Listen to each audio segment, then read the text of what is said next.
Paul, vous jouez une équipe qui lutte pour ne pas descendre. Vous avez connu ça avec Troyes. Quel est l'état d'esprit de ces joueurs-là, justement, quand ils se préparent à rencontrer Bordeaux, qui est normalement une équipe de haut tableau?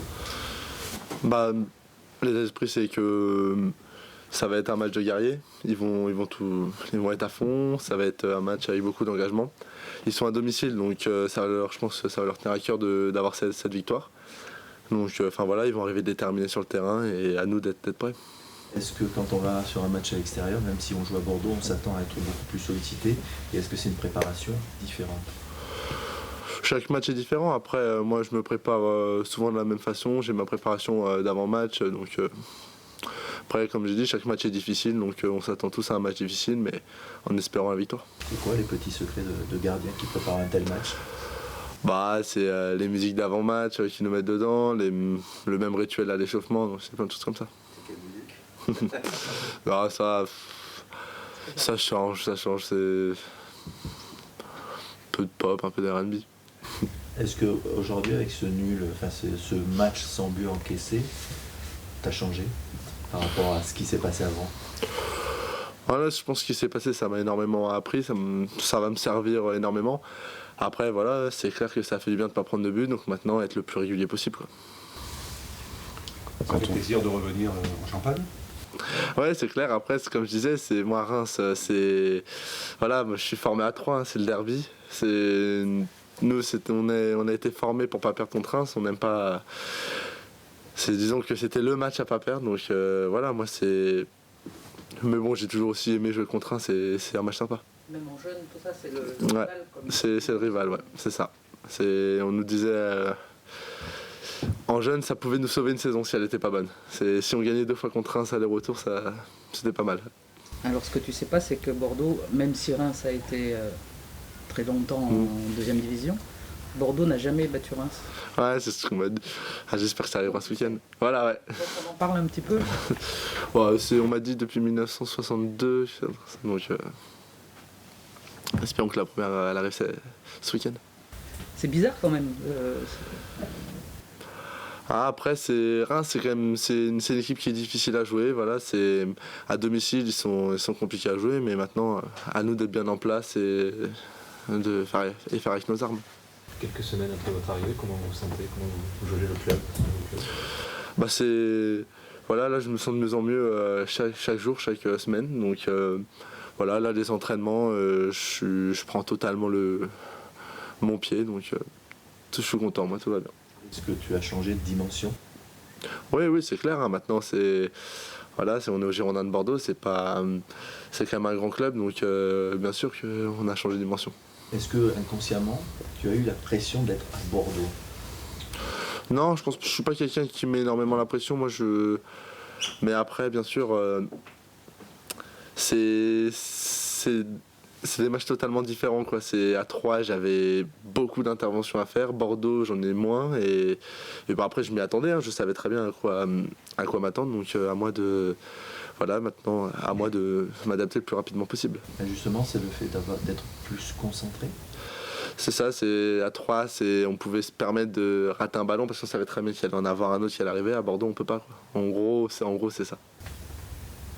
Est-ce qu'on est dans le sprint final? Oui, il reste 11 matchs. Bien sûr, si on veut décrocher, si on veut être le plus haut possible en fin de saison, bien sûr qu'on est dans le sprint final. Est-ce que le groupe y croit? Bien sûr, le groupe y croit. Ouais. Vous en parlez tous les jours? Je pense que la meilleure façon, c'est de ne pas en parler. Au contraire, c'est chacun se concentre, chacun à l'entraînement donne le maximum et on verra à la fin, quoi. Le coach parlait de finale à jouer. C'est comme ça que vous devez prendre ces matchs? Chaque match est une finale, quoi, parce que on voit le championnat est tellement serré que tout peut se passer. Tu t'attendais à arriver dans un groupe aussi jeune, au final? Est-ce qu'il y a de jouvence là au mois de... Ouais, c'est vrai qu'il y a beaucoup de jeunes, mais après non, je m'attendais pas, mais après c'est quand même un groupe de qualité, il y a quand même énormément de qualité, donc après des fois on dit oui, jeune ou pas jeune, mais si c'est un groupe de qualité, il faut pas regarder l'âge, quoi. Qui c'est qui joue le rôle de leader dans ce groupe? Après, il y a quand même les anciens, il y a Ro, Clément, qui sont la mine quand même dans le vestiaire, donc c'est clair que les anciens ont quand même un rôle important. Ils vous apportent quoi? Aux trois nouveaux, trois beaucoup de maturité, par exemple Greg Sertic qui est blessé mais qui n'hésite pas à nous donner des conseils, par exemple quand il reste qu'on est à la veille de match, par exemple pour ma part qui me dit allez toi l'entraînement est fini, tu rentres, tu fais pas plus parce qu'une blessure ça arrive vite, donc voilà, c'est plein de petits détails mais c'est le détail qui compte, quoi. Est-ce que vous voyez un petit peu Cédric Carasso? J'ai pas encore eu l'occasion de voir Cédric parce que je crois qu'il s'est fait opérer à Marseille. Et je l'ai croisé une fois, il était sur table de kiné, mais pas encore, j'ai pas encore eu le temps de parler avec Cédric. Quand on est jeune, quelles sont les répercussions, les critiques? Après ces premiers matchs, il y en a eu. Oui, bien sûr. Après, en même temps, comme je disais, elles sont pas fausses non plus, parce que je comprends qu'on puisse critiquer, parce que j'ai pas non plus fait des matchs exceptionnels. Après, moi, voilà, au bout d'un moment, j'ai arrêté de lire. Je me suis dit, ça sert à rien de se polluer l'esprit, et voilà, c'est en travaillant que ça reviendra. Et voilà, après, là, il y a eu Nice, ça s'est bien passé, donc disons que ça a plus fait de mal à mes parents qu'à moi, quoi. Moi, franchement, si on peut le dire, je m'en foutais un peu, quoi. On sait que c'est important l'association du gardien avec son entraîneur. Là, il faut lier quelque chose avec Franck. Comment ça se passe? C'est beaucoup dans la parole, on discute énormément. Après, c'est bête, mais on apprend à se connaître dans la vie de tous les jours. Après, c'est sur le terrain, dans sa façon dont Franck entraîne, donc dont moi j'aime travailler.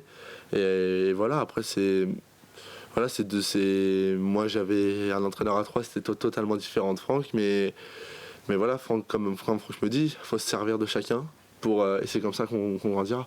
Tu réussis quand même à imposer des choses que tu faisais à 3?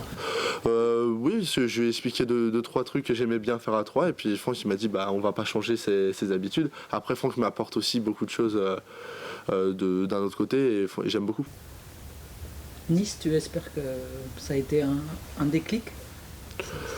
Un déclic, après, je sais pas si on peut parler de déclic, mais disons que ça m'a fait du bien de ne pas prendre de but. Après, il y a encore beaucoup de choses à corriger dans le match, mais disons que j'espère que c'est le début d'une longue série. La première parade que tu fais sur la tête de Paul Bess, celle-là, elle te sert beaucoup sur ce match-là à rentrer bien dans le match, à te mettre en confiance? C'est toujours important le premier arrêt dans un match, parce que des fois, malheureusement, le premier arrêt on le fait à la 90e. Donc oui, c'est clair qu'un match, une fois que le premier ballon est bien géré, ça y est, c'est parti, quoi. Donc en général, on est comme ça un peu les gardiens, on joue, c'est un peu sur notre premier ballon, on se met en confiance. Donc ouais, c'est vrai que ça m'a fait du bien. Surtout que ton premier ballon, c'était une mauvaise relance du pied. Ouais, c'est ça. Après, je me suis pas affolé, je me suis dit allez, faites, point. Voilà, on passe à autre chose, et puis après voilà, ça a réussi, tant mieux. Il y a des clichés sur les gardiens, on dit qu'ils sont barjots, c'est pas l'impression que tu donnes? Non, après je sais pas, moi je suis dans la vie de tous les jours, ça va, je suis calme, je suis posé, mais des fois oui, on peut péter un plomb à un entraînement parce qu'on a pris plein de buts, mais non, mais je préfère rester calme. Toi qui débarques dans un club comme Bordeaux, il y a eu un incident entre Lamine et Jérôme, comment tu l'as géré? Voilà, même ce qui s'est passé, malheureusement, on peut rien faire contre, mais comment je l'ai géré, j'ai laissé faire, j'ai vite oublié ce passage, et je me suis replongé dans le travail. C'est bon? Pardon. Non, ouais, juste, tu parlais du fait d'être formé à 3. Est-ce que du coup tu t'attends de la part du public rémois à un accueil un peu plus particulier que pour les autres joueurs bordelais? Et si oui, comment tu te prépares à ça aussi? Moi, ce que j'adore, c'est rentrer, quand on joue à l'extérieur, c'est rentrer sur le terrain et se faire huer. Ça, je trouve ça génial. Donc, personnellement, moi, après, je sais très bien que je vais pas être accueilli. Le public rémois va pas bien m'accueillir, mais c'est pas grave. Voilà. Après, voilà, comme je disais, j'ai eu Olivier Tinry et Johan Diebus, entraîneurs des gardiens à 3. Les deux ont joué à Reims. Ils m'ont envoyé des textos, ils m'ont dit tu joues dans notre jardin, donc tu peux que être bon. Donc on espère. Voilà, c'est ça. C'est toujours un plaisir de jouer dans un match comme ça.